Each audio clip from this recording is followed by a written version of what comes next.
اللہ تعالیٰ په قرآن مجید کې فرمایي ولقد کرمنا بني آدم، مونږ بني آدم له عزت ورکړی دی. رسول الله صلی الله علیه وسلم فرمایي تاسو کې بهتر انسان هغه دی چې د خپل ماتح سره ښه سلوک ساتي. نن چې زمونږ کومه موضوع ده هغه حکمیانه رویه ده یا په بل باندې حکم کول، په بل باندې اډر کول. قدرمنو که موږ د انساني معاشرې بنیاد ته وګورو نو انساني معاشري بنیاد د یو بل په احترام، مساوات یعنی برابرۍ او انصاف باندې ولاړه ده. مګر ډیر افسوس سره نن دور کې څه خلک داسې دي چې د یوې عهدې یا طاقت خاوندان دي، د خپل ماتح ته سره داسې سلوک کوي ته وایې که دا د غلام دی. د حکم یا اډر په انداز خبره کوي، د خپل ماتح ته رای او مشورې له اهمیت نه ورکوي او نور خلک صرف په خپل اطاعت گزار ګڼي. حکمیانه یا اډر انداز کې خبره کول که موږ وګورو د دې اثرات دا دي چې داسې رویه د ادارو ماحول متاثره کوي، بلکې انساني عزت او وقار چې کوم بنیادي اصول دي هغه هم مجروح کوي. حکمیانه رویه که موږ تعارف وکړو نو د حکمیانه رویه در اصل یوه نفسیاتي او اخلاقي کمزوري ده چې پکې یو انسان ځان برتر او نور ماتح کمتر ګڼي.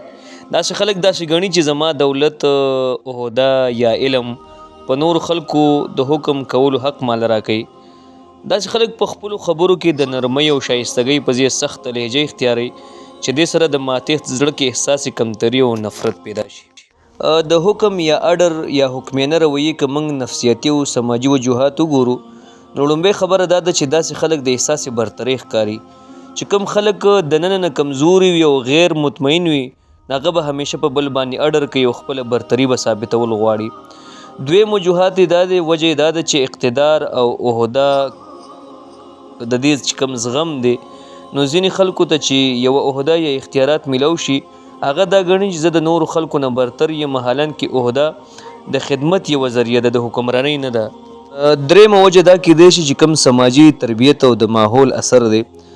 ځینې خلک په داسې ماحول کې رالوي شوي وي یا داسې ماحول کې دغه تربیت شوي وي چې د هغې مشرانو ټول عمر په خپلو ماتحتو باندې چغې سورې وهلي او اډرونه پې کړي، دا هم دا ګڼي چې د مشرۍ مقصد په خلکو چغې او حکمراني کول یا حکم کول دي. پنځمه وجه د ادارې ساخت او خامي. چېرته چې ماتح ته د رای یا مشورې موقع میلاو نشي هلته حکم اډر یو رواج وګرځول شي. په کومو ادارو کې چې په ماتح باندې دومره اډرونه کېږي د هغې د رای احترام نه کېږي نو د هغې په هغه اداره باندې به اثر دا کېږي چې د احساس محرومۍ ښکار کېږي، به د دوی ماتح ته کارګردګۍ کې به ډېر لوی کمی راځي، نفسیاتي دباو به راځي پکې په دې کس باندې او نفسیاتي دباو کې چېرته هم کار نشي کېدلی. په دې اداره کې به د بغاوت عناصر پیدا کېږي، منافقت به پیدا کېږي، هغه ماتح به د زړه نه کار نه کوي.